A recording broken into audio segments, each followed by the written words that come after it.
Hello दोस्तों, नमस्कार। SM किसी चैनल में मैं आप सभी लोगों का दिल से बहुत बहुत स्वागत करता हूं। दोस्तों, इस वीडियो को स्टार्ट करने से पहले ज़रूर कहना चाहूँगा, आज के दिन का पहला वीडियो तो आप लोगों ने ज़रूर देखा होगा, बहुत ही इंपॉर्टेंट है। बाजार में गिरावट के पीछे के 7 बड़े कारण, लिंक नीचे डिस्क्रिप्शन बॉक्स में ज़रूर इस वीडियो को स्टडी कर लेना।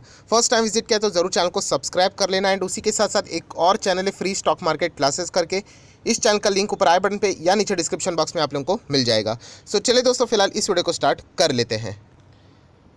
दोस्तों, अभी हम लोग आ चुके हैं बिल्कुल हमारे नॉर्मल स्क्रीन के ऊपर। एंड दोस्तों, यहाँ पे हम लोग बात करने वाले हैं आज के दिन जो गिरावट थी उसमें से भी एक बहुत बड़ा रीज़न था रिलायंस इंडस्ट्री। यस, एक्सपेक्टेड था कि रिलायंस इंडस्ट्री आज के दिन ओपन होगा तो गैप डाउन ओपन होगा एंड उसके बाद जो गिरावट है वो और भी कंटिन्यू हो सकती है। बिल्कुल वैसी चीज़ें देखने को यहाँ पे मिली। अगर आप लोग चार्ट पैटर्न को भी देखोगे, जो प्रीवियस क्लोज था उसके नीचे ही हम लोग को ओपनिंग देखने को मिला एंड उसके बाद प्रेशर और भी हावी होते हुए हम लोग को देखने को यहाँ पे मिला है। रीज़न डिटेल में बताने की वैसे कोई ज़रूरत है नहीं, बट आप सभी लोगों को पता है कि सऊदी अरेमको की जो डील रिलायंस इंडस्ट्री के साथ हम लोग को देखने को मिली थी, जो कि मतलब 1-2 साल पहले उन्होंने इससे रिलेटेड बातें यहाँ पे की थी कि डील होगी होगी करके। एंड लगा था कि यहाँ पे जाके मतलब आने वाले कुछ चंद दिनों में, क्योंकि उन्होंने खुद बताया था कि 31 दिसंबर 2021 तक आप लोगों को इससे रिलेटेड न्यूज़ सामने आ जाएगी। बट वो न्यूज़ फिलहाल जो सामने आई है वो बिल्कुल भी अच्छी नहीं थी, नेगेटिव न्यूज़ थी। एंड वो नेगेटिव न्यूज़ क्यों थी? क्योंकि आप सभी लोगों को पता है जो डील है वो हम लोग को कैंसिल होते हुए देखने को यहाँ पे मिल चुकी है। इसी से रिलेटेड अगर हम लोग बात करें, इस वीडियो को हम लोग कंटिन्यू यहाँ पे करने वाले। एंड कोई भी डील होती है उसमें 2 पार्टी होती है, एक होती है रिलायंस इंडस्ट्री, इसमें अगर हम लोग बात करें, दूसरी बात करेंगे सऊदी अरेमको। रिलायंस इंडस्ट्री से रिलेटेड जो भी मतलब उनका जो स्टैंड था वो उन्होंने यहाँ पे सारी चीज़ें यहाँ पे बाजार के सामने रखी है। आप चाहो तो बॉम्बे स्टॉक एक्सचेंज के ऊपर जो लेटर है उसको भी रीड कर सकते हो। बट उसी के साथ साथ सऊदी अरेमको क्या चाहता है वो भी तो जानना उतना इक्वली इंपॉर्टेंट है। सऊदी अरेमको के और से भी डील कैंसिल हो जाने के बाद एक इंपॉर्टेंट अपडेट यहाँ पे सामने आ चुका है, उसी से रिलेटेड हम लोग को यहाँ पे अंदाज़ा लेना है। यहाँ पे कुछ आप लोगों के डाउट भी है, उसको भी मैं यहाँ पे कवर करूँगा। सारी चीज़ों को कवर करने वाले तो जल्दबाजी मत करना, पूरे इस वीडियो को कंप्लीटली यहाँ पे देख लेना। एक बेसिक इन्फॉर्मेशन की बात करें तो आप देख सकते हैं, देखिए 4% की गिरावट, क्योंकि डील कैंसिल हो गए। हर जगह पे वही चीज़ है। यहाँ पे री इवैल्यूएशन की बात हो रही है, री इवैल्यूएट होगा इन्वेस्टमेंट प्रपोजल की अगर हम लोग यहाँ पे बात करें, देन यही चीज़ हम लोग को यहाँ पे सब कुछ देखने को मिल रहा है। $15 बिलियन की डील थी एंड वो फाइनली जाके यहाँ पे कैंसिल की बात हो रही है। एंड सबसे मेन चीज़ क्या थी यहाँ पे अगर हम लोग बात करें तो बहुत टाइम यहाँ पे इस डील ने ले लिया एंड उसके बाद ये मतलब फ़िलहाल जो चीज़ें सामने आ रही है वो हम लोग को फेल होते हुए देखने को यहाँ पे मिली है। दोस्तों, जैसे मैंने आप लोगों को कहा, इस वीडियो में हम लोगों ने 2 हिस्सों में डिवाइड करना है।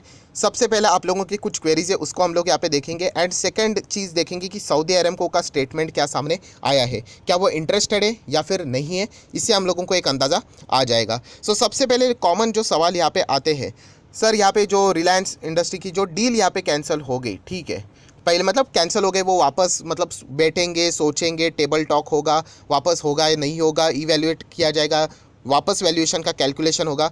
ये जो डील यहाँ पे कैंसिल हुई है तो इसके चलते ये जो गिरावट है, ये ऐसी चीज़ें हम लोग को क्यों देखने को मिलती है? एज एन इन्वेस्टर अगर देखा गया तो इसके चलते थोड़ी ना रिलायंस इंडस्ट्री कोई खत्म हो जाएगी, नो डाउट। बहुत ही अच्छा सवाल था यहाँ पे।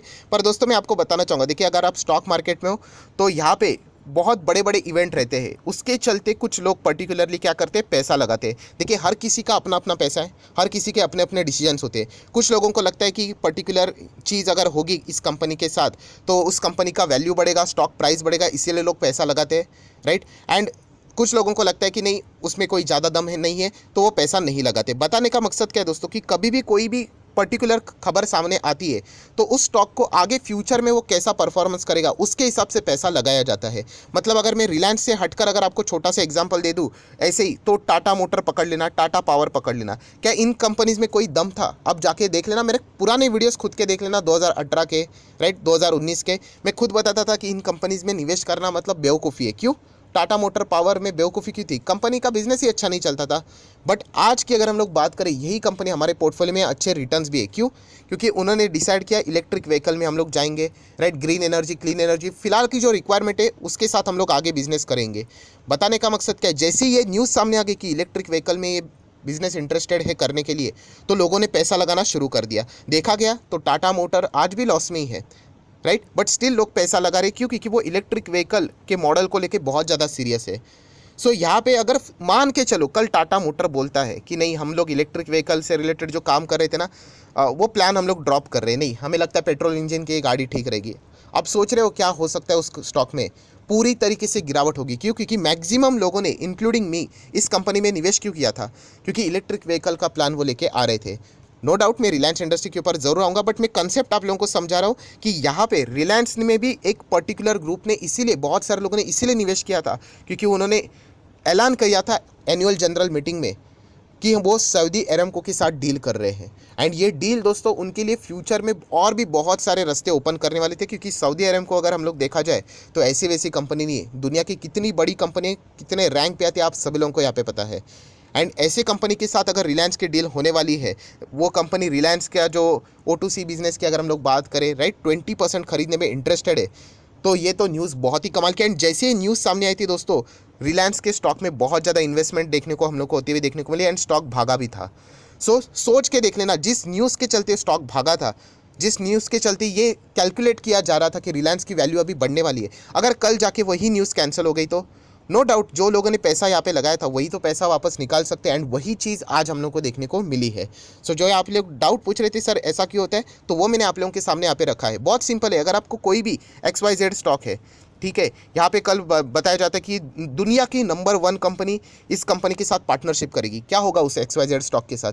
अच्छा खासा भागेगा, अच्छा खासा बिजनेस आ सकता है। कल समझ में आ गया कि वो न्यूज़ फेक है करके, क्या हो जाएगा? वापस उस कंपनी से पैसा निकाला जाएगा। मतलब जिस न्यूज़ के चलते पर्टिकुलर स्टॉक में तेज़ी आती है, अगर वो न्यूज़ ही फेल हो गई तो वो क्या हो जाता है? वापस हम लोग को प्रॉफिट बुकिंग या फिर गिरावट देखने को मिल जाती है, डिसअपॉइंटमेंट। ये हमेशा याद रखना। इसीलिए हम लोग को इस तरीके की चीज़ें बाजार में बार बार होती हुई देखने को मिल जाती है। और यही रीज़न था आज के दिन रिलायंस में भी हम लोग को गिरावट देखने को मिली। पता है यहाँ पे वो वापस रीटॉक करने की बात यहाँ पे करे, बट करंट सिनेरियो की बात करें, जो डील लगभग 2 साल से यहाँ पे पेंडिंग यहाँ पे रही है, सो वो डील वापस फ्रेश स्टॉक से स्टार्ट होने के बाद वापस उसको एग्जीक्यूट करने के लिए कितना टाइम लग सकता है, एंड क्या वो डील होगी या नहीं होगी ये भी किसी को पता नहीं। तो एक अनसर्टेनिटी बाजार में यहाँ पे ऑलरेडी आ चुके हैं। आप मेरा रिलायंस का ही पुराना वीडियो देखना है, इसमें वो सारी चीज़ें मैंने कवर की थी, तो इसके चलते वो नेगेटिविटी हम लोग को देखने को मिली है। सो दोस्तों अभी हम लोग आ जाते हैं हमारे वीडियो का सेकंड पार्ट के ऊपर, जहाँ पे सऊदी अरामको ने यहाँ पे क्या बात की है। ऑब्वियसली ना, क्योंकि इन दोनों के डील की जो बात सामने आ रही थी, तो सऊदी अरामको क्या इंटरेस्टेड है नहीं है, वो अभी हम लोग को एक हिंट यहाँ पे मिलेगा। देखिए सऊदी अरामको ने डायरेक्टली ऐसा नहीं बोला है कि हम लोग डील करेंगे नहीं करेंगे, उन्होंने हिंट दिया है। तो वो हिंट से हम लोगों को यहाँ पे अंदाज़ा यहाँ पे लगाना है। सबसे पहले सऊदी अरामको ने ये कहा है कि आप देख सकते हो कि Saudi Aramco said it will continue to look for investment opportunities in India.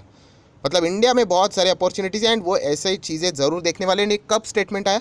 The day after the Reliance industry जो प्लान हम लोग को स्क्रैप होते हुए देखने को मिला, जो चीज़ें फेल होती हुई देखने को मिली डील से रिलेटेड, उसके बाद उनका ये स्टेटमेंट है कि इंडिया में बहुत ज़्यादा अपॉर्चुनिटीज़ है एंड हम लोग कोई रुकने वाले हैं नहीं, हम लोग ज़रूर यहाँ पे इंडिया में निवेश करने का ज़रूर विचार यहाँ पे कर रहे हैं। एंड अगर इंडिया की अगर हम लोग बात करें, आप देख सकते हो बहुत सारे ग्रोथ अपॉर्चुनिटीज़ आज भी है and over the long period of time भी हम लोग को यहाँ पे देखने को मिलने वाला है। सो नो डाउट हम लोग यहाँ पे कोई ना कोई बिजनेस के साथ तो यहाँ पे मतलब आप देख सकते हैं it will continue to evaluate the new, या फिर हम बोल सकते हैं existing business opportunity with our potential partner. मतलब उन्होंने एक इनडायरेक्टली हिंट दे दिया क्या कि रिलायंस के साथ वापस उनकी डील हो सकती है। फिलहाल देखा गया तो डील रुकी क्यों होगी, उसका एक ही कारण है, वैल्यूएशन। वापस कैलकुलेट करना पड़ेगा ना, जो डील 2019 में बनाई गई थी उसके बीच में कोविड हुआ, क्रूड ऑयल इतने बुरी तरीके से पीटा, क्रूड ऑयल वापस कम बैक हुआ, तो इसमें बहुत सारी चीज़ें चेंज हुई। प्लस रिलायंस ने इस AGM में आप लोगों ने देखा होगा ग्रीन एनर्जी से रिलेटेड नारा लगा दिया। तो ऐसी चीज़ें की अगर हम लोग यहाँ पे बात करें तो वापस कैलकुलेशन होना इंपॉर्टेंट है। सो इसीलिए हम लोग यहाँ पे कह सकते हैं कि सऊदी अरामको इंटरेस्टेड ज़रूर रहेगा, बट वैल्यूएशन एंड कैलकुलेशन वापस अगर होगा तो उसमें वो ज़्यादा इंटरेस्टेड है। एंड इसलिए उन्होंने कहा है कि वो ज़रूर यहाँ पे इवैल्यूएट करेंगे, नए भी अपॉर्चुनिटीज़ रहेंगे तो उनके साथ भी हम लोग जा सकते हैं, एंड एग्जिस्टिंग बिजनेस अपॉर्चुनिटीज़ भी अगर रहेंगी जो कि उनके पुराने पार्टनर से पोटेंशियल या फिर पॉसिबिलिटी की बात करें तो उनके साथ भी क्या कर सकते हैं, वो आगे एक डील को कंटिन्यू कर सकते हैं। नेक्स्ट पैरा पढ़ने की कोई ज़रूरत नहीं है, ये तो वही है 20% 15 वो कैसे उन्होंने डील कैंसिल किया वो चीज़। देन अगर हम लोग यहाँ पे बात करें, यस आप देख सकते हैं अरामको का ये वाला जो स्टेटमेंट है वो स्पेसिफिकली रिलायंस को पकड़ कर ही उन्होंने बोला है। क्या बोला है? Reliance and Aramco have a long standing relationship and will continue to look for a investment opportunity in India. ये मैंने नहीं कहा है, एरामको ने खुद ये स्टेटमेंट में कहा है, आप चाहो तो गूगल करके देख सकते हो। मतलब उन्होंने बोलते हैं ना कि उम्मीद की किरण तो दिखाई है कि सब कुछ खत्म नहीं है, वो वापस यहाँ पे डील कर सकते हैं, जो मैं ऑलरेडी 3 बार रिपीट कर चुका हूँ। वही चीज़ वैल्यूएशन को लेके, पैसे के मामले की अगर हम लोग बात करें, वो वापस कैलकुलेट करना चाहते हैं। वैसे भी उन्होंने बीच बीच में उनके ऑफिसर भेजे थे, ड्यू डिलीजेंस चल रहा है, ये चीज़ें हम लोगों ने बहुत यहाँ पे देखी थी। सो अल्टीमेटली अगर मैं बात करूँ एरामको, यहाँ पे डेफिनेटली हम लोग कह सकते हैं यहाँ पे इंटरेस्टेड तो ज़रूर है। और उसी के साथ साथ हम लोग यहाँ पे रिलायंस की भी बातें देखी थी। स्टेटमेंट में उन्होंने बताया था, क्या बताया था, it will continue to be Aramco's preferred partner in India and is committed to pack with the firm without a specifying further. So ये चीज़ें हम लोगों ने सारी यहाँ पे देख ली थी। ये तो पुरानी न्यूज़ है, जून से रिलेटेड उन्होंने बताया था कि डील फाइनल हो गया एंड बाद में जाके अभी कैंसिल होते हुए देखने को मिल रहे हैं। हाँ, एक और एक ख़राब बात, हम लोगों को यहाँ पे लगा था कि डील 99% हो चुकी है करके। ऐसा क्यों लगाया था? क्योंकि आप सब लोगों को पता है जो एरामको के जो चेयरमैन है वो यहाँ पे as a independent director Reliance के बोर्ड में हम लोग को अपॉइंट होते हुए देखने को मिले थे जून में ही। सो लगा ही था कि 99.9% भी आप बोल सकते हो कि डील तो होने वाली है, बट उसके बाद जाके हम लोगों को अभी यहाँ पे देखने को मिल रहा है कि डील क्या हो चुकी है, फिलहाल तो कैंसिल यहाँ पे हो चुकी है। तो ये एक होप यहाँ पे बहुत बड़ी क्रिएट की गई थी, बट फिलहाल हम लोग को वो चीज़ें कैंसिल होते हुए देखने को यहाँ पे मिल रही है। रिलायंस ने इसके पीछे का रीज़न भी वही दिया था कि पैंडेमिक एंड उसका जो इम्पैक्ट है फ्यूल के डिमांड से रिलेटेड, ऐसे बहुत सारे ऑब्स्टिकल्स, हडल्स यहाँ पे देखने को मिले थे, जिसके चलते ट्रांजैक्शन में बार बार हम लोग को प्रॉब्लम्स आती हुई देखने को मिल रही है।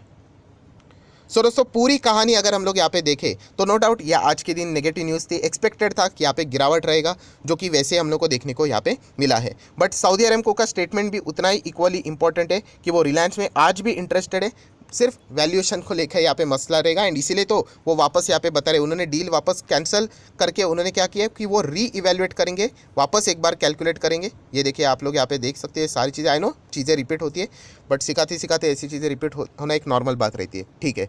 आप देख सकते हैं, देखिए, री इवेल्युएट इन्वेस्टमेंट प्रपोजल। सो अगर वो री इवेल्युएट करते हैं एंड अगर दोनों पार्टी एग्री हो जाती है पर्टिकुलर कॉन्ट्रैक्ट के ऊपर, इन्वेस्टमेंट अमाउंट के ऊपर, तो ये चीज़ भी बाद में यहाँ पे ऑफिशियली भी आ सकती है कि वापस ये मतलब डील ऑफिशियली यहाँ पे हम लोग को होते हुए देखने को मिल सकती है। सो सऊदी अरामको ने इतना तो हिंट दे दिया है कि वो इंटरेस्टेड है, बट फिलहाल भी वैल्यूएशन से रिलेटेड जो मसला है वो हल होना चाहिए। अगर वो सॉल्व हो गया तो नो डाउट ये डील वापस सक्सेसफुली हम लोग को आते हुए देखने को मिलेगा। एंड अगर नहीं हुआ तो जो ऑलरेडी कैंसिल यहाँ पे हो चुकी है वो फाइनली और ऑफिशियल अनाउंसमेंट आ जाएगा कि वो फाइनल भी मतलब कैंसिल यहाँ पे हो चुकी है।